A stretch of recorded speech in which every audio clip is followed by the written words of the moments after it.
collègues. On n'a pas de remarques particulières sur cette délibération que nous approuvons. Nous voterons donc pour. Moi, ce que je voulais, c'est que cette délibération, c'est aussi l'occasion d'entrer un peu plus précisément dans ce programme 1 million d'arbres que vous avez d'ailleurs abordé rapidement lors de la conférence de presse de rentrée. Vous avez alors parlé de 210 000 arbres plantés en 2 ans. Vous avez parlé de sobriété, d'agglomération durable. Il va de soi que nous sommes évidemment d'accord pour la sobriété. Nous sommes également d'accord pour avoir une agglomération durable et respectueuse de la nature. À cette différence que pour nous, cela doit se traduire factuellement, je dis bien factuellement, par moins de gaspillage et par une végétalisation efficace.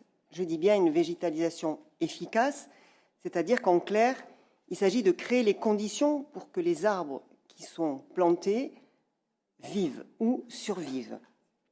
Qu'il y en ait quelques-uns qui ne prennent pas racine ou qui disparaissent, j'ai envie de dire, c'est la loi de la nature et évidemment on la respecte. Mais aujourd'hui, sur le chiffre que vous avez annoncé, combien d'arbres sont encore en vie? C'est la question que je pose. Si je prends le seul cas de Bordeaux, on commence à observer, et vous l'observez avec nous, combien de végétaux périssent, avec le gaspillage en plantation d'ailleurs que cela induit également. Je ne reviendrai pas sur les coûteux remplacements qu'il a déjà fallu opérer sur la place Péberlan. Ceci n'est ni durable, ni respectueux de la nature, ni sobre. Alors aujourd'hui, on aimerait que vous nous fournissiez des données qui sont plus précises. Par exemple, connaître quels sont les choix des essences que vous faites, en lien évidemment avec le réchauffement climatique. Quelles actions également vous comptez mettre en œuvre pour garantir la durabilité des plantations? Clairement, comment traduire en actes l'intention de sobriété, de durabilité et de respect de la nature?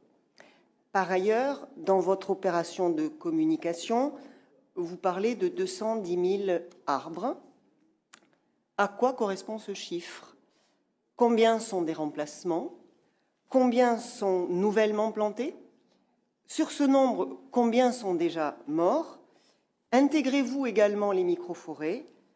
En clair, on aimerait connaître le détail, tout simplement le détail, et le solde net. Voilà, je vous remercie.